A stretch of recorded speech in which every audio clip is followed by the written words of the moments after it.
আমার জন্য খাওয়া নিয়ে আসছে, বাইরে গেছিল। কোথা ফেলেছিস? বলিস নাই, বলিস নাই। দাঁড়া, একটা হাত ধুই আমি, তারপর বার করে দিচ্ছি। তুই এখন হাত ধুয়ে নিয়ে দুধ থেকে উঠে না। এই তো। হ্যাঁ, আমি ভাবলাম আমি 100 টাকা হারি দিয়েছি, কিন্তু আমি এতটাই ঘোরাবার এই যে মোমোর প্যাকেটের ভিতরে 100 টাকাটা কখন ঢুকে দিয়েছি, তার পয়সাটা হারাই না।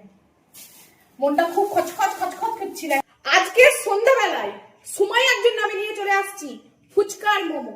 মানে আমি আর আমার বন্ধু দুজন মিলে ঘুরতে গিয়েছিলাম, একটা কাজেই গিয়েছিলাম, ঘোরাই হলো, অনেকটা ঘুরেছি। কখন বিকালে গেছি, এখন সন্ধ্যাবেলা ওদের 6-6:30 বাজছে। দিয়ে আমরা দুজনে পুরো সাইকেলে করে ঘুরেছি। ঘোরার পর একটা মোমোর দোকান থেকে মোমো খেয়েছি। ফার্স্টে আমরা দুজনে টেস্ট করেছি, দেখি দারুণ খেতে। সঙ্গে সঙ্গে দাদাকে ফোন করেছি, এটা দাদা দারুণ মোমো হচ্ছে, খাবি? দাদা বলছে আমার দাদা তো এই সবেতে এক্সপার্ট। বলছে হ্যাঁ নিয়ে নে। বলতে দাদার জন্য মোমো নিয়ে আসছি, আর ফুচকাটা ট্রাই করলাম। ফুচকাটা এত সুন্দর, দারুণ টেস্ট। তো দাদার এখানে আমি দাদার টিফিনটা আবার দিয়ে আসবো, দিয়ে আসি পড়াতে যাবো।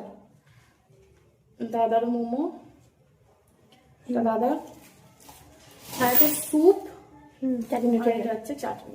একটু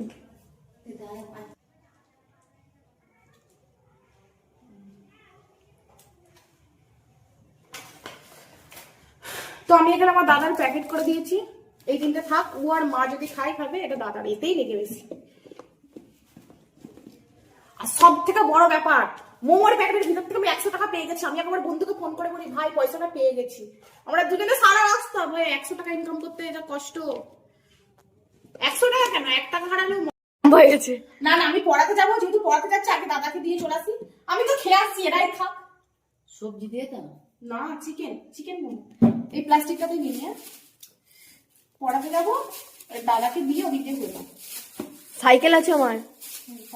টাটা, আসবো পাক্কা 9টায়। ওর ফোন